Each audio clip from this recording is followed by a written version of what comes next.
जो लोग 2024 में वोट डाले उनको आप बोल रहे कि अब आप 2025 के इलेक्शन में वोट नहीं डाल सकते जब तक कि आप अपना बर्थ सर्टिफिकेट, अपने मां का, अपने पिता का बर्थ सर्टिफिकेट नहीं बताएंगे।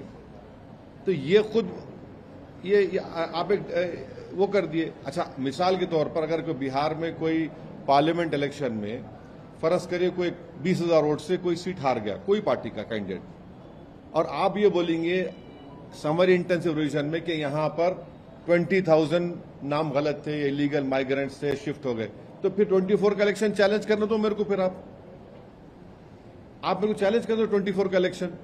ये क्या कर रहे हैं आप? और दूसरी तीसरी छठी बात यह है कि बिहार में जो सिविल रजिस्ट्रेशन सिस्टम है, सिविल रजिस्ट्रेशन सिस्टम ये बोलता है कि 2000 में बिहार में रजिस्ट्रेशन ऑफ बर्थ का परसेंटेज खाली 3.7 था 2000 में, और पूरे इंडिया में 56.2 था। 2004 में बिहार में रजिस्ट्रेशन ऑफ बर्थ था 11.5%, 2005 में 16.9 था। वैसे ही उसी पीरियड में कंट्री में 60.4 था 2004 में, 2005 में 62.5 था।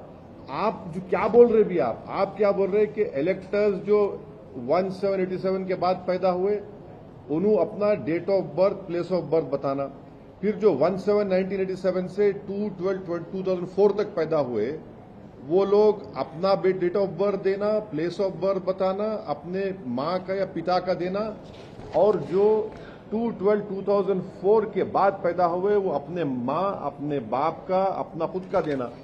अरे भाई, बिहार में 2000 में 3.7 था रजिस्ट्रेशन ऑफ बर्थ, 2004 में 11.5, 2005 में 16.9।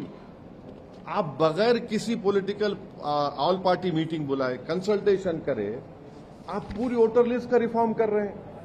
अगर आपको पायलट बेसिस पे करना था तो कोई यूनियन टेरिटरी का करते, आप दिल्ली का करते, चंडीगढ़ का करते, आप पूरे इस तरीके से कर रहे।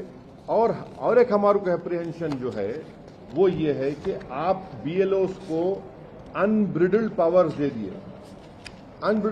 दिए, कि वो अगर जाएगा, कोई घर पे नहीं मिलेगा तो वो रिपोर्ट कर सकता ईआरओ को, एईआरओ को, और एईआरओ उस केस को रिफर कर देगा कॉम्पिटेंट अथॉरिटी को सिटीजनशिप एक्ट 1955 के तहत। तो ये एनआरसी हुआ नहीं हुआ बताओ हमारे को? यानी completely wide unsupervised power ERO को ईसीआई ने दे दिया। इससे ना सिर्फ डिसएनफ्रेंचाइजमेंट होगा बल्कि lead to loss of livelihood होगा।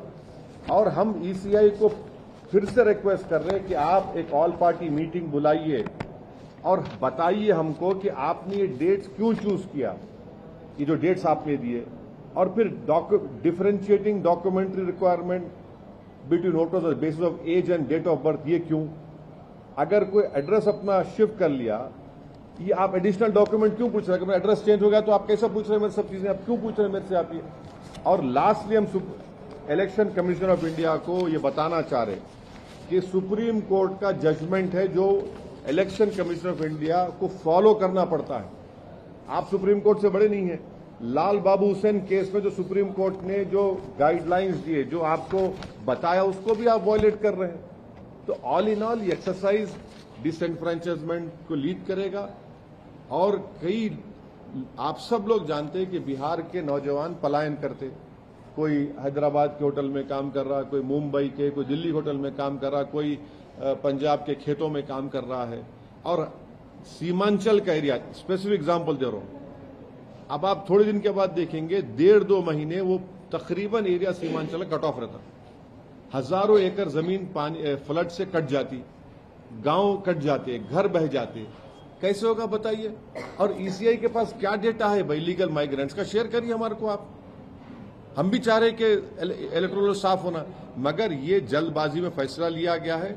हम ईसीआई को रिक्वेस्ट कर रहे हैं कि आप ऑल पार्टी मीटिंग बुलाइए, और पायलट बेसिस पे करना है तो किसी और जगह पे करिए आप।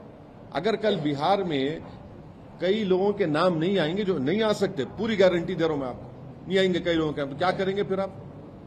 तो पिछले असेंबली इलेक्शन का चुनाव जो है, जो एनडीए जीती, वो सिर्फ चंद हजार वोटों से जीती हो। तो ये बिहार की जनता को वोट डालने का पूरा इख्तियार मिलना चाहिए, उनका राइट है। हाँ, अगर कोई चीज गलत है तो सही करिए, मगर ऐसा तो नहीं करेंगे ना। बिल्कुल आप आर्बिट्री तरीके से कर रहे हैं ये इलेक्शन कमीशन ऑफ इंडिया। तो आप इलेक्शन कमीशन ऑफ इंडिया को चैलेंज कर रहे हैं कि चैलेंज देखिए, चैलेंज नहीं, हम उनको बता रहे हैं, चैलेंज का सवाल नहीं है, वोटर का नाम नहीं आएगा। आप मेरे को बताइए कि मैं जितनी बातें आपसे कहा हूं उसमें गलत क्या है। जब बिहार में 2000 में सिर्फ 3.7 रजिस्ट्रेशन ऑफ बर्थ हो रहा है, 2004 में 11.5, 2005 में 16.9, 2000 में कंट्री में 56.2 रजिस्ट्रेशन था, बिहार में 3.7, 2004 में बिहार में 11.5, कंट्री में था 60.4, 2005 में 16.9 था, बिहार में, कंट्री में था 62.5। अरे वहां रजिस्ट्रेशन ही नहीं हो रहा ना भाई, कैसा करेंगे आप कैसा किस अच्छा ये आप ये जो डेट्स अराइव करे 1/7/1987, 1/7/87 to 2/12/2004, 2/12/2004, ये किस बुनियाद पर अराइव करे आप? कि आप शेयर करो हमारे को, क्या रैशनल है इसका बताइए हमारे को आप। भाई आपको पूछ सकते हैं ना, हम क्यों नहीं पूछ सकते? और ऑल पार्टी मीटिंग क्यों नहीं बुला रहे आप? और 2024 के पार्लियामेंट इलेक्शन में जो लोग वोट डाले, अब वोट नहीं डाल सकेंगे वो लोग, वो कैसा होगा बताइए आप समरी रिवीजन करके भी ये तमाम चीजों को सही कर सकते थे आप। यही हम इलेक्शन